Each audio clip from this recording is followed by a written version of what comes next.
Hello, I'm Bart Matthews, your public defender. The public defender's salary is paid for by the community, and he is charged with the responsibility of giving legal aid free of charge to any person who seeks and needs it. It is the public defender's sworn duty to defend the public accused of crime until they are proved guilty in a court of law. Now, from the files of the public defender, we bring you the case we call Behind Bars.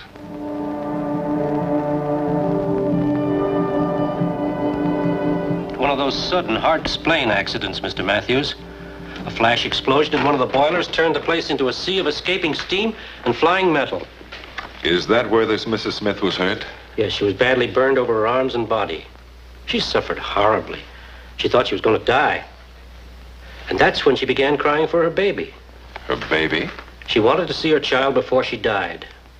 Well, couldn't that have been arranged? Yes, but her prison record doesn't contain any reference to a child. As a matter of fact, we found a number of discrepancies in her record, including the fact that her real name was never disclosed at the trial. Then she's not Mrs. Jenny Smith. No, her real name is Mrs. Tom Richardson. Well, Warden, what makes you think this is a matter for the public defender? Well, I've studied her record, and I've come to the conclusion that there's more to Jenny Smith's case than ever came out in the trial. Well, just what do you want me to do about this Jenny Smith? Or Jenny Richardson? Oh, I just want you to have a talk with her. Then do whatever you think you ought to do. All right. Jenny, I want you to meet Mr. Bart Matthews, the public defender. Hello, Mrs. Smith. What does he want with me? He just wants to talk to you. It's the same as though you were discussing things with your private attorney. Everything you say will be held in the strictest confidence. Thank you, Warden. Listen to him, Jenny. All right, what do you want to talk to me about? I understand you have a young daughter. Yes. When did you see her last? About 3 years ago. Since you've been up here? No, I've been up here 2 years. I didn't see her for a whole year before that. Can you tell me why, Jenny? My husband and I were divorced. He got custody of the child. Tom Richardson, is that your husband's name? My ex-husband. I understand that none of this information appears in the records of your trial. I know. You were represented by counsel. Why didn't he bring all of this out? He didn't know. I didn't tell him. Why didn't you cooperate with your attorney? Because it would have meant dragging my husband in. I didn't want to drag my baby into it. In other words, you chose not to cooperate with your attorney. Is that it? That's right. Why?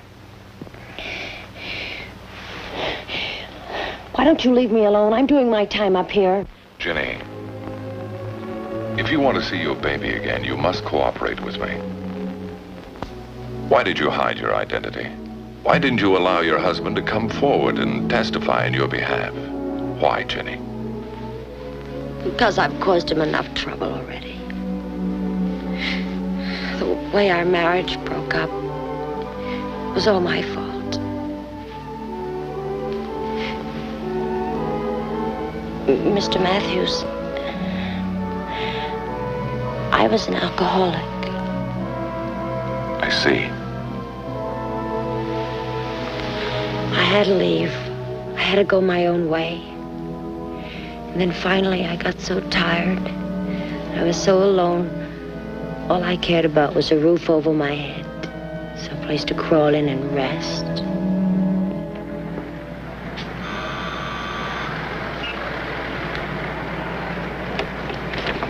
Yes, can I help you? Do you have a room? Yes, but I generally rent my rooms by the week or by the month. I'll take it for a week.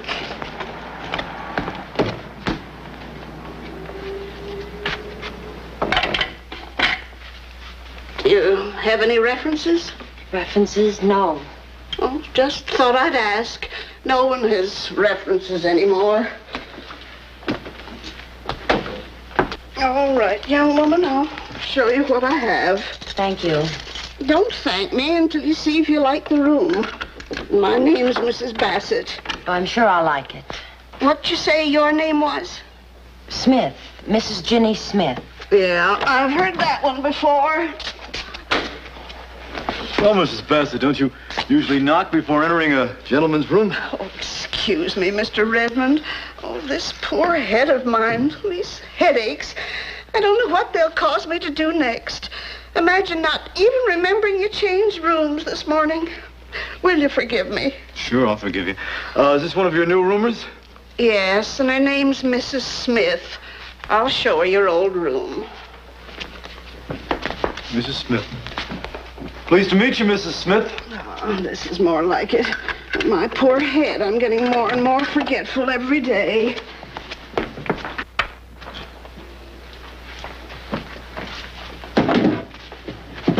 You think it'll do? I beg your pardon? The room, I asked if you'd think it'll do. Oh, yes, Mrs. Bassett. It'll be just fine. I should think it would. This room even has a radio. That's more than most rooms have. You know, there's a shortage of good rooms in this neighborhood. I turn people away every day who are looking for rooms. Well, people have to have a roof over their heads. They can't sleep in the street.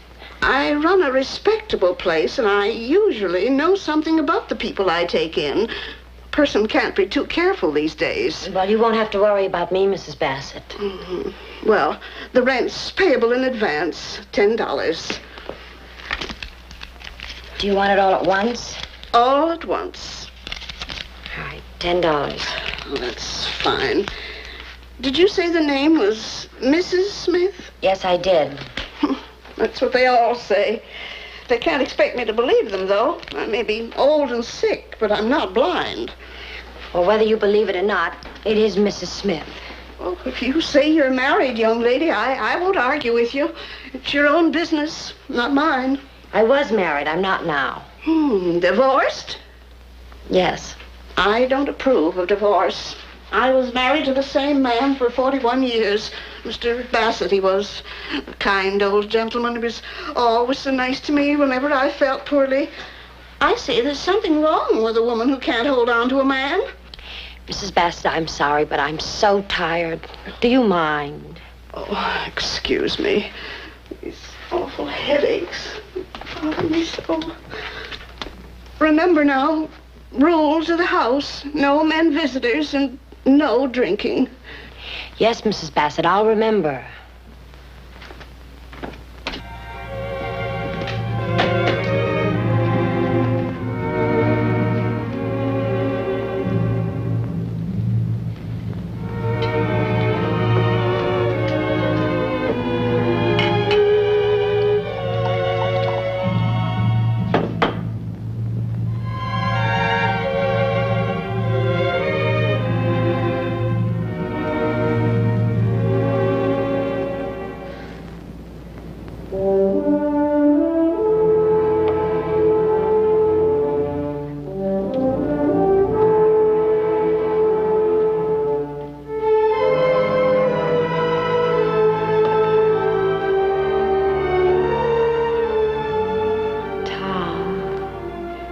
My little Kathy. Oh, it's been so long since we've been together. We even have music, Tom.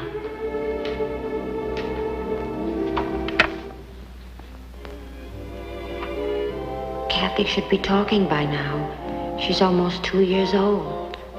Oh, how I wish I could be together with you and Kathy again, Tom. As though nothing had ever happened. 9 o'clock and the night is still young. This is Hap Morton, your genial MC, bringing you 3 hours of your favorite program, Moods of Happiness. A mood for dreams, a mood for love, as we approach the time of midnight. This is Hap Morton, bringing you the final quarter hour of your favorite Moods of Happiness.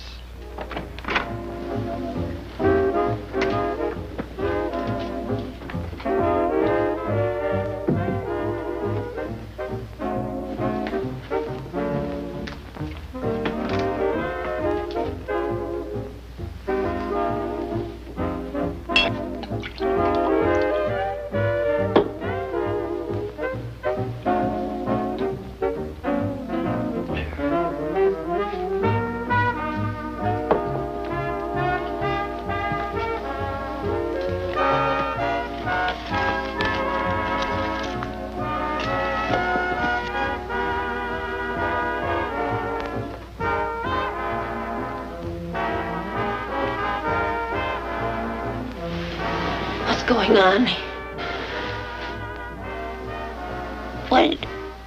What are you doing here? Just a little social call. Miss Bennett, don't you like company? You get out.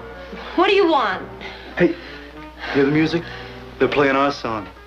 How about a little dance, baby? No. Come. You don't belong in here. You get out. What's the matter? All I asked for was a little dance. Oh, you're lonely, aren't you? No, I'm not lonely. Don't you kid me, baby. Women who live in places like this, cold little furnished rooms, are always lonely. Don't touch me. Leave me alone. You get out. You get out or I'll scream for help. Hey, we'll hear you. Old Lady Bassett? What do you think, Old Lady Bassett will help you? Baby, you've already broken the first rule of the house. You might as well break the second. Leave me alone, please. Please leave Baby, me a alone. little kiss won't do any harm. Well, what are you doing in here, Mr. Redmond? Well, what's the guy gonna do when a lady invites him in? No, that's not true. He forced his way in here. Playing the radio at this hour of the night, me with my terrible headaches. And after all I said about not permitting liquor on the premises. No, he's lying. He's lying. Is he now? Now you'll be telling me this is your husband, the fine fellow. Give me that picture. Give me that picture. You didn't fool me then, and you don't fool me now. He never was your husband. Oh, now look what you've done. But you will be doing the looking. Right this minute, you can start looking for another place.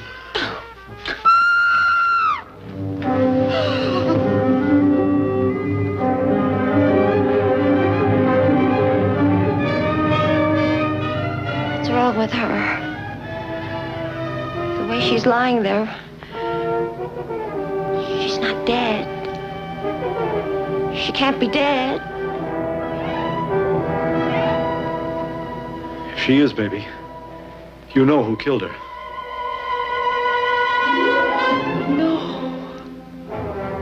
I didn't do it. I didn't kill her. I didn't kill her. Remember, baby, this is your rap. It's all yours.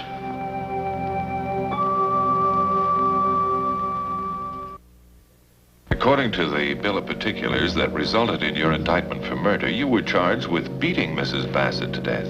Oh, no, I didn't beat her. Well, in your intoxicated state, perhaps. No, I didn't beat her, Mr. Matthews. I remember that moment as if it were now. What about the liquor, Jenny? I haven't had one drop since that night. And I don't need to drink now, Mr. Matthews. What I've been through has cured me. I wish I could believe that, Jenny. You can believe that. You can. All I care about, Mr. Matthews, is seeing my little girl again. It's all I care about. This is what kept me alive after the accident. I prayed to stay alive so that I could see my baby again. Can you help me, Mr. Matthews? Can you help me? Please help me. I'll do what I can, Jenny. The first thing I did for Jenny was to locate her husband. Tom Richardson? Yes? I'm Bart Matthews, the public defender. What do you want to see me about? How is Kathy? Kathy? How do you know about Kathy? Is she all right? She's fine. She's taking her nap. And what's this all about? Recognize who that is? Where did you get this? Your wife, isn't it, Mr. Richardson? It's my ex-wife. We're divorced. Look, I don't know what your racket is, but... No racket, Mr. Richardson. As I told you, I'm the public defender. I'm sorry I didn't mean that. I'm just trying to say that I'm not interested in my ex-wife anymore. The whole chapter's over. Like a closed book. She doesn't have any claim on me. What about Kathy? She doesn't have any claim on Kathy either. I want to help your wife. My ex-wife. Well, you came to the wrong guy. I did all I could for her. If she got into some kind of trouble, it's her own lookout, not mine. Don't you know what kind of trouble? I'm not interested. Every time I turned the other way, she was hitting the bottle. It's like some kind of sickness. She was so weak, she didn't know how to fight it. And then came that awful day. I'd thrown out all the liquor in the house, so Ginny got the habit of running down to the corner bar during the baby's nap. Only this time, she left a hot iron on the table and the place caught fire. The cops found her in the bar. Was Kathy hurt? We got her out just in time. The judge put Ginny on probation. I filed for a divorce. Got custody of the child. Just about everything else I asked for. Including your wife's resignation from the human race, no doubt. All right, what else could I have done? You might have tried helping her. All right, what'd you say you were, the public defender? Okay, you help her. You don't seem to understand, Mr. Richardson. Do you have any idea where your wife is? No. For the past 2 years, she's occupied a cell in the women's penitentiary. What? What for? For murder. Not Ginny. Yes, Ginny. When did it happen? Why didn't you tell me about it? She didn't want to bring your name or Kathy's name into it. She stood trial as Ginny Smith. Murder? She was charged with beating her landlady to death. Oh, no, that's wrong, Mr. Matthews. What's wrong? Ginny couldn't beat anyone to death. She's the opposite type. She's a mouse. She's timid. That was all part of her weakness. Why she took to drink. So she wouldn't be afraid. Afraid of what? Maybe it's all my fault. I've been afraid to face it. I was a prisoner of war in Korea. I was captured the same week that Kathy was born.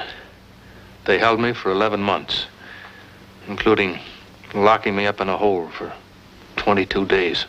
You don't get over the kind of treatment I had in a hurry. When I got back, I guess I didn't give Ginny much of a chance. She couldn't have done it, not Ginny. Mr. Matthews, isn't there anything we could do to help her? There is something you could do, Tom. Tomorrow's Sunday, visiting day at the prison. Why don't you go to see her and take Kathy along?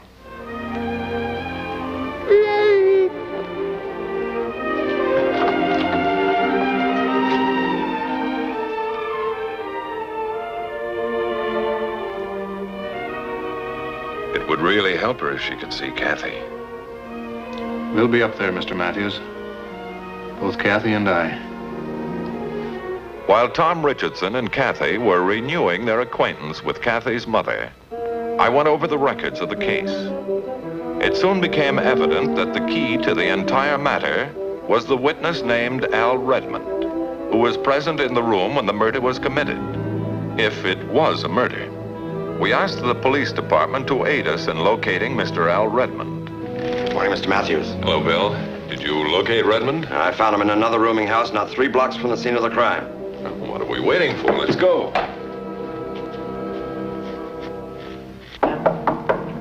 Come in, the door's unlocked. What can I do for you boys? I'm Bart Matthews, the public defender. This is Bill Benton. Yeah? I don't need no defender today. You guys mind if I go on shaving? Oh, go right ahead, Al. It's your skin. What do you mean by that crack? Do you remember the Ginny Smith trial? Yeah. What about it? Tell us what you saw, Al. What did you witness? Look, I don't have to tell you guys nothing. I did all my talking on the witness stand. Not afraid, are you, Al? What do I gotta be afraid of? Nothing, as far as I can see. What were you doing in that room, Al? Listen, beat it, Buster, before I get rough. I wouldn't try it, Al. There's a witness. You wouldn't stand a chance in court. The way Ginny Smith didn't stand a chance when you pinned that rap on her. What do you mean, pin it on her? I saw her do it with my own eyes. You certainly cried murder Yeah, I sure did. and testified to that effect in court Yeah, that's me, star witness. and saved your own skin. Look, what are you talking about? I tell you, I saw her do it with my own eyes. She come in, she yanked the old woman by the hair and yanked on it until the old woman fell on her face and died. How did she yank the old lady's hair, Al? How did she do it? What do you mean? Let's act it out. Sort of reenact the crime. Now, did she come up on her like this? Yeah, in a way. And then did she go like this? Yeah. And then did she do this? What's the big idea? Cut it out, will you? What's the big idea? Just checking, Al. You're still on your feet. You didn't fall down and die. Yeah, I'm a healthy big guy, not a sick old woman with headaches all the time. Wait a minute. Did you say that Mrs. Bassett was a sick woman? That's why she's always complaining, always running off to the doctor. You wouldn't happen to remember the name of the doctor, would you? Look, how would I remember the doctor? Well, we'll find it. You just make sure you're around in case we need you. Yes, we may have to call the star witness back to the stand again. All right. I'll be around. I'll play ball. We ran down Mrs. Bassett's physician, a Dr. Silas Morgan, only to find that he too had died shortly before the trial. I called the physician's credit bureau and found that Dr. Morgan's practice had been taken over by a Dr. James Pollard. Did you destroy those records, Dr. Pollard? Destroy them? No, I destroy them. I just transferred them up to the attic to give us a little more room down here. Why? Is there anything wrong? No, nothing now. Do you mind if we look around your attic? No, the place is yours, if you don't mind the dust. Not at all. There was no system, no order to any of it. We went through an accumulation of 40 years of medical practice, thousands of cases of individual reports and histories, until we found what we were looking for. There's no question about it, Mr. Matthews. These encephalographic findings definitely indicate an advanced and progressively worsening condition of hardening of the arteries in the brain. Could you say how serious it was, Doctor? Serious enough to corroborate Dr. Morgan's written opinion that Mrs. Bassett had a life expectancy of only a few months, that any form of excitement would cause instantaneous death. Would you be willing to make a sworn statement to that effect? A great deal depends upon it, Doctor. In that case, I would. Thanks. With Dr. Pollard's medical testimony and the evidence of Dr. Morgan's records to support us, we prepared a petition for a pardon which was presented to the governor of the state. The governor granted the pardon.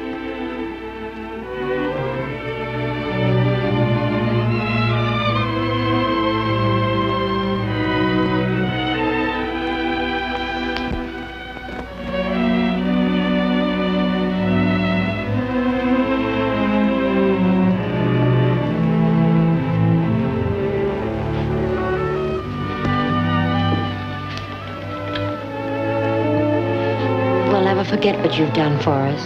Never as long as we live. Well, can I drive you home? No, I have my car. Besides, we have a stop to make. The Marriage License Bureau. As you just saw, Jenny Smith, or rather Virginia Richardson, is now reunited with a husband and daughter who will someday forget that they were ever apart. And so a woman who was once forgotten by the whole world has now found her place in that world again.